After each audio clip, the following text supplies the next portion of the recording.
Hello class, welcome to the Stat 312 Chapter 5 Jump video. Couple things before we get started. First, remember these jump videos are optional. They are just to help you out if you are confused about how to use the jump software. Also, just so you know that when I'm going through the jump example problems, I'm doing them just to really show you the technology. So I'm going to be more terse and use things like just reject H naught, and I'm not going to necessarily fully define our null hypothesis and how to properly state our conclusions. All right, so those were my two little notes. Let's go ahead and get started. The first thing I want to do is load in a textbook data file. We haven't had to do that so far, so now seems like a good time to do it. In our Chapter 5 notes on slide 6, we used table 5.18, and I'm going to load that into JUMP because I'm going to walk us through doing that paired t-test. So to do that, I'm going to go to eCampus. Under Course Content, I am going to open up the Datasets folder. And as this is a dataset that comes from our textbook, I'm going to go under Book Datasets. And remember, it was Table 5.18, so Chapter 5, and then it'll be Table 18.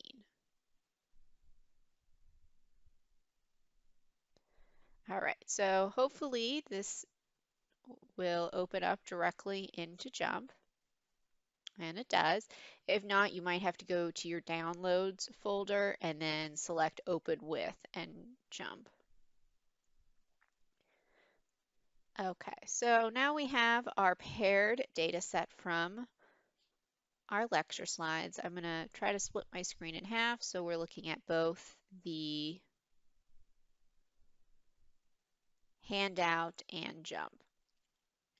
All right, so in order to perform a paired t-test, we are going to go to Analyze, Specialized Modeling, Matched Pairs. And I'm going to do that one more time.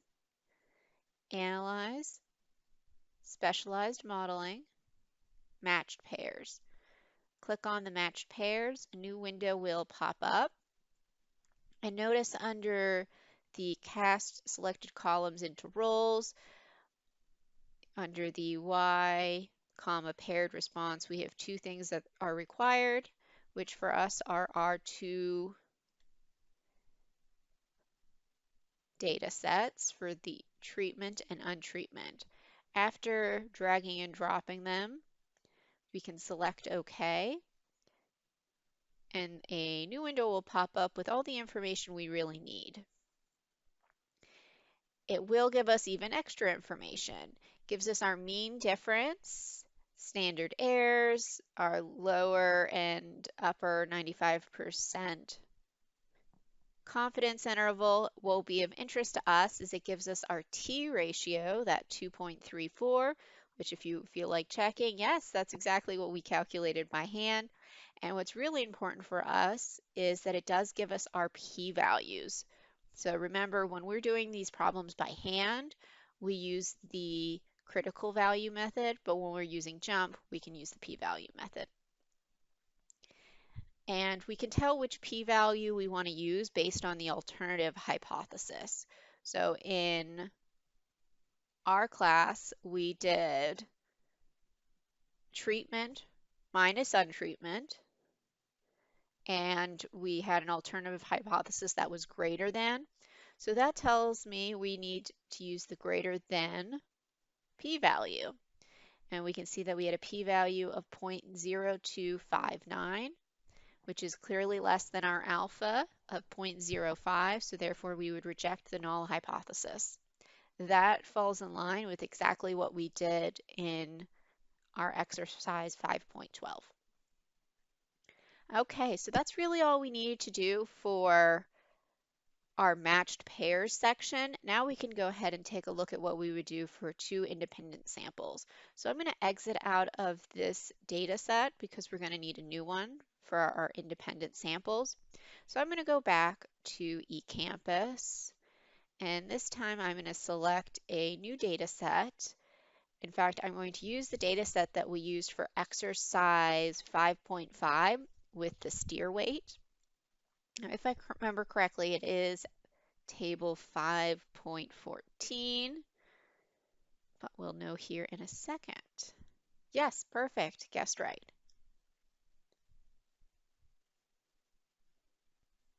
Okay, so let's rearrange this screen again so we can see everything.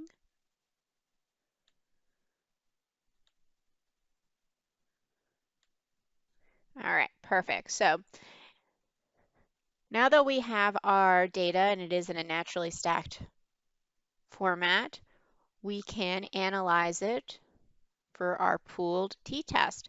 In order to do that, we're going to go to Analyze, Fit Y by X. Our weight is going to go under the Y response, and our factor is going to be the diet. Notice that we have two different symbols next to diet and weight. I talked about this in the introduction video, I believe. That blue triangle means that we have continuous data, and that red histogram is saying we have categorical data, which makes sense since the diet is classified as both new and regular. From here, I'm going to select OK. Notice, unlike previous, we don't have things automatically popping up. That's because this function has a lot of different things attached to it, so we're going to need to be a little more specific. So if we go to this red triangle, notice we're going to have a bunch of options pop up. The one we're going to care about is means slash ANOVA slash pooled t, because remember what we're trying to do is a pooled t-test. So I'm going to click on that option, and now we have the information that we're desiring. So under our pooled t-test, we have all the relevant information. Now I do want to draw your attention to right under it says pooled t-test. It tells us how the data was compared. And in this case, it did regular minus new. So it did the regular diet subtract the new diet. This is the opposite of what we did in our handout, but if you recall, I said it doesn't actually matter as long as you're consistent, because all that's really happening is our difference, instead of being positive 59.1, it's negative 59.1. And our T ratio, instead of being positive 3.14, it's negative 3.14.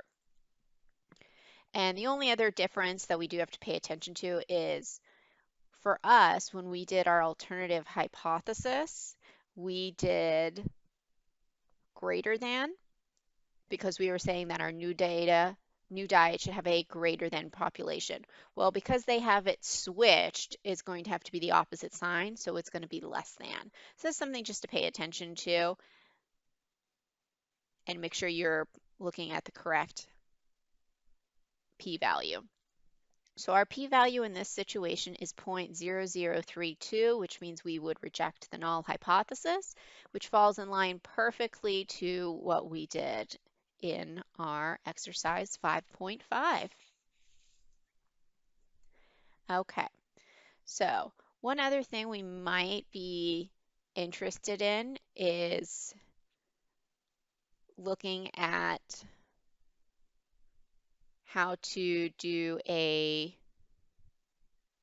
F-test, which is something else we talked about following our independent samples. So I'm going to exit out of here, and in order to do an F-test,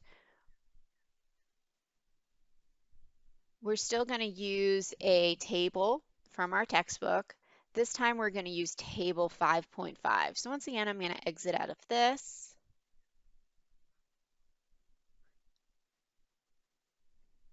I'm going to go to eCampus, Chapter 5,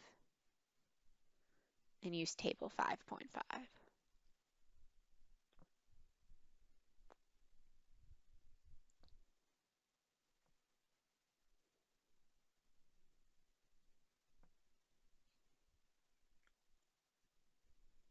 Rearranging my screen, pulling up our file. All right, so we're going to follow almost the exact same form or process as we did before, where we're still going to go to Analyze, Fit Y by X.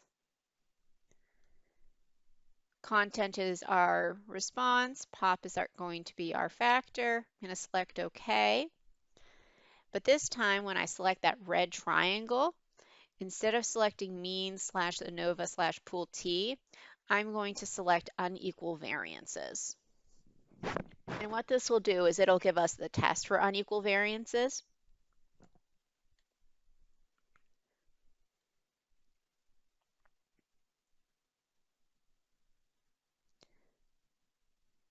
And so when we have everything pop up, we're going to care about right here where we have our F-test. The one we're going to care about is at the very bottom that says F-test two-sided, which will give us our F ratio, our degrees of freedom, and our p-value. So in this case, we would reject the null hypothesis as we have a p-value that is less than 0.05. Now, what that means is that we have unequal variances in this particular data set. Because remember, our null hypothesis would say that we have equal variances. This is an important thing to distinguish because sometimes when we are testing unequal variances, we ideally have equal variances. That's one of the assumptions for our pool t-test. Okay, so that takes care of talking about the F-test. Next thing on the slide is talking about p-value and rejection region calculators on eCampus. So if you were really struggling with calculating some of your information by hand, if I go back to course contents, actually, and I go under useful tables, I believe. Nope, that was not right. All right, give me a second. Let me think about where did I.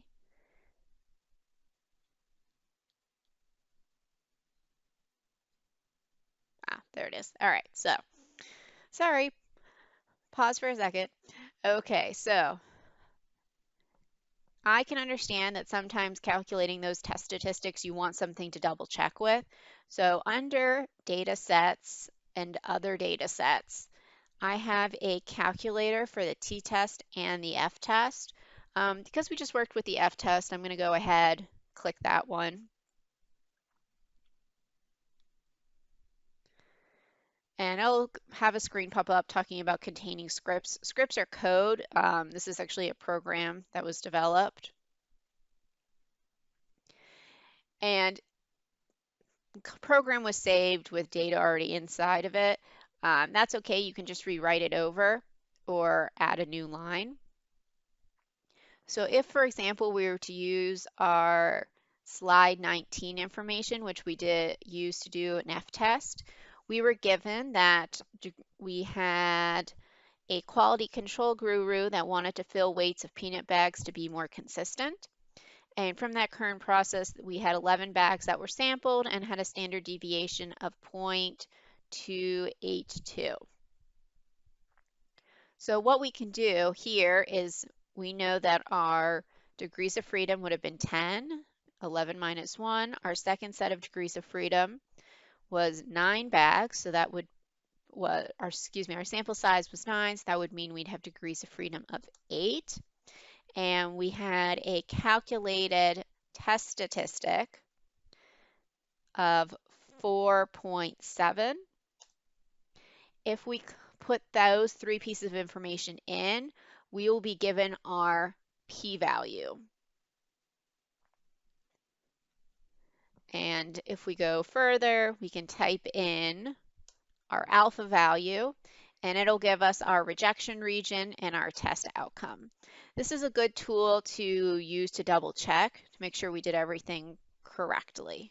You can see that in our slide 19, we found that our critical value was 2.54. Our double check says our critical value should have been 2.538. So what would have been rounded to 2.54. And it says we should have rejected the null hypothesis, which we did. And also our p-value would also support that we should reject our null hypothesis. So this is a great tool if you need to have your work double checked. I highly recommend using that tool. And just for fun, I am going to quickly pull up the t-test in JMP as well.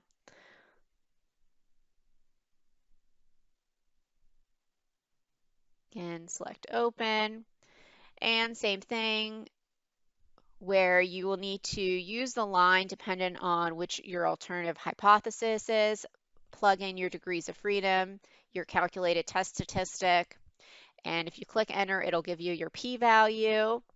If you then plug in your alpha value, your critical value, rejection region, and test outcome will be outputted. Again, this is just another tool that will help you double check your work and make sure everything's correct. Alrighty, let's go back to our handout. And we have one last thing we want to take a look at, and that's how to do a hypothesis test for two proportions, which was the very last thing we talked about in our chapter 5 slides. So in order to do this, we're going to have to do a similar process that we did for the hypothesis test for one proportions, where we're going to go to Help, Sample Data, move this over, and in this time, we are going to select the hypothesis test for two proportions. So under calculators, hypothesis test for two proportions, we can plug summary statistics because we don't have the raw data sets. And our first thing of interest will be to select which alternative hypothesis. Now I'm going to go ahead and use our exercise 5.7 that we did on slide 25 to be our relevant information. So in that case, our alternative hypothesis was not equal to, so I'm going to leave it checked as it is. We have established that we do our pooled estimate of variances, so that's going to remain checked as it is. And now I'm going to have our test outputs that I'm going to plug in.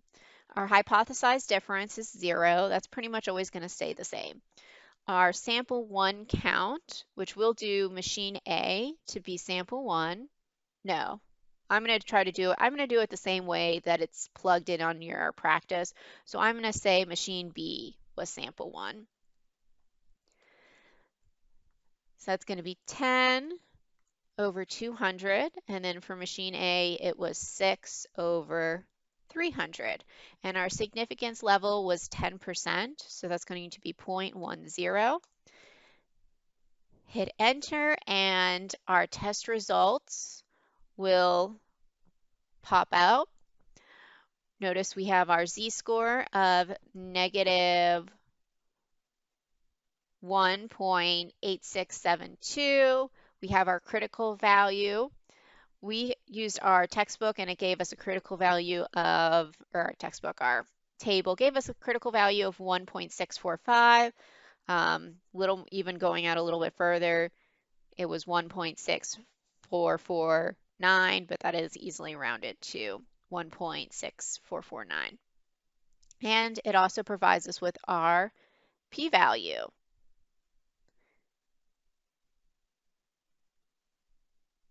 Which in this case, our p-value is 0.0619.